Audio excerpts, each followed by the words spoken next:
موسیٰ علیہ السلام کے زمانے میں ایک شخص انتہائی تنگ دستی اور فقر و فاقے میں مبتلا تھا۔ وہ ایک دن حضرت موسیٰ علیہ السلام کے پاس حاضر ہوا اور عرض کی کہ اللہ کے نبی، انسان دنیا سے کب رخصت ہوتا ہے؟ حضرت موسیٰ علیہ السلام نے ارشاد فرمایا، جس دن انسان کا رزق ختم ہو جائے اس دن دنیا سے انسان رخصت ہو جاتا ہے۔ اس شخص نے عرض کیا کہ اللہ کے نبی، میرے لیے دعا کیجئے کہ اللہ میرا تمام رزق ایک ہی دن مجھے دے دے۔ حضرت موسیٰ علیہ السلام نے فرمایا کہ دیکھو یہ تم کیا کہہ رہے ہو؟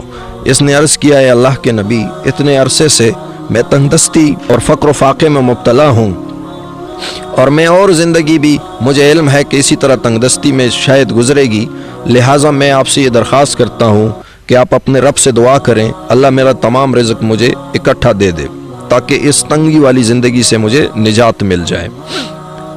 حضرت موسیٰ علیہ السلام نے دعا فرمائی۔ دوسرے دن صبح جب یہ شخص اٹھا تو اس کا صحن مختلف کھانوں سے بھرا پڑا تھا۔ اس کے صحن میں ہر قسم کی نعمت موجود تھی۔ تھوڑا سا اس میں سے اس نے کھایا اور باقی اس نے اللہ کی راہ میں صدقہ کر دیا۔ دوسرے دن اس سے ڈبل نعمتیں پڑی تھیں، اس نے اس میں سے تھوڑا سا کھایا، باقی اللہ کی راہ میں صدقہ کر دیا۔ تیسرے دن اس سے زیادہ نعمتیں اس کے صحن میں پڑی تھیں اور یہ سلسلہ چل پڑا، اس کے رزق کا یہ لنگر چل پڑا۔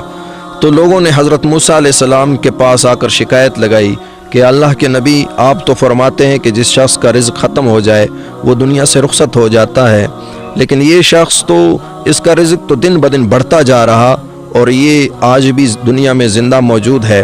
حضرت موسیٰ علیہ السلام نے اللہ کے دربار میں دعا فرمائی، وحی نازل ہوئی، فرمایا گیا، اے موسیٰ، اس نے ہمارے رزق کو تقسیم کرنا شروع کر دیا۔